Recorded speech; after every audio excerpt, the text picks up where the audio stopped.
Man vs. Wild is basically where I get dropped in some serious hellholes around the world and show you how to survive. First episode in the new run is Pacific Islands, a little desert island off the coast of Panama. The next episode is in the Rocky Mountains, a place I love, and it's a huge adventure for me, that one. It's some pretty wild stuff happened. And the next episode is in China, which is a place I've been wanting to film for a long time. We were in one of the toughest jungles I've ever been in, and we got hit by a hurricane, and it all went crazy. I've had so many injuries over the years, ridiculous. You know, I've broken my back in 3 places when I was in the military. Yeah, I've broken most of the bones in my body. I always kind of think of that great Evel Knievel quote that says, bones heal and chicks love scars. It's my kind of only fallback. But on the whole, we try and kind of not get injured. That's the idea. That's the game. And I always say to the crew on Man vs. Wild before we start shooting each one, look, you can get it right 1,000 times. You only get it wrong once. We've got to look out for each other, and we've got to, stay safe.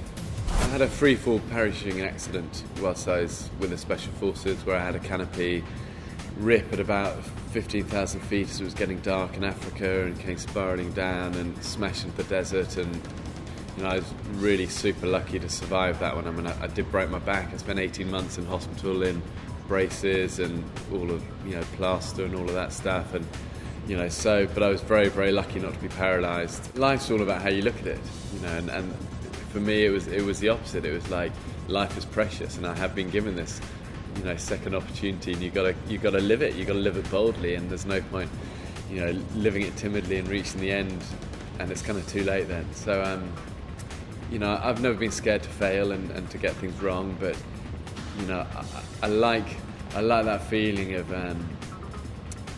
following dreams. And my dad always used to say to me, what matters in life, you've got to follow your dreams, and you've got to look after your friends along that road, and that's a good way to live, I think. I've developed a really good instinct with myself over the years about where the danger comes from and how to manage that, and I'm actually very cautious with what I do. It might be dangerous, but I plan it well, and I kind of I'm fine to back away from stuff and work out another way of doing things. I haven't got a death wish. I've got loads to live for. I've got 3 wonderful kids, and my job really on Man vs. Wild is not only to show you how to survive, but it's also to stay safe myself on it as well. And my wife's very long suffering, but she lived through a lot more dangerous stuff really when I was in the army and doing a lot of the big climbing expeditions beforehand. I don't let her see too many of the Man vs. Wilds. I think it's kind of just going to rock the boat. So I tend to just come home, and then I'm back into family life.